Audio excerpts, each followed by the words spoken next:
Hello friends, आज आपण लाल भोपळ्याच्या सालीची चटणी कशी करायची ते बघणार आहोत. ह्या लाल भोपळ्याला काही जण गंगाफळ असंही म्हणतात. आता आपण स्वच्छ धुवून घेऊया. हे बघा, मी स्वच्छ धुवून बिया वगैरे काढून 3 तुकडे केलेले आहेत. आता ते आपल्याला किसायचे आहेत. किसणीवर भोपळ्याची पाठ म्हणजे सालीचा भाग किसून घ्यायचा अशा पद्धतीने. चला तर मग सगळा भोपळा आपण किसून घेऊया. हे बघा, भोपळा माझा किसून झालेला आहे. आता चटणीसाठी आपण भोपळ्याचा किस, थोडे तीळ घेतलेत, पांढरे तीळ,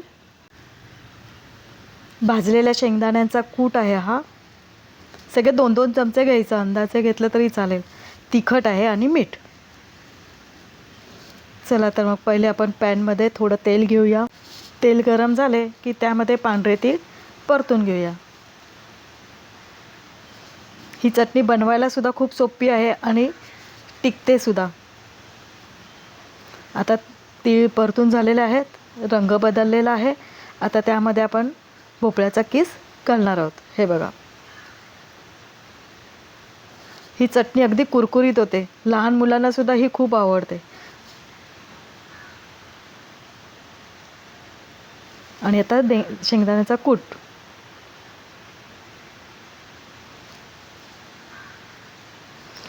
यामध्ये तुम्ही जर सुकं खोबरं सुद्धा घातलं तरी चालेल.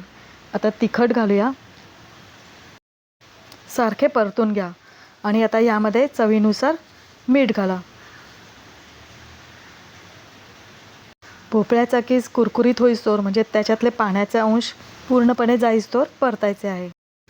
ही बघा, आपली झटपट भोपळ्याच्या सालीची चटणी तयार.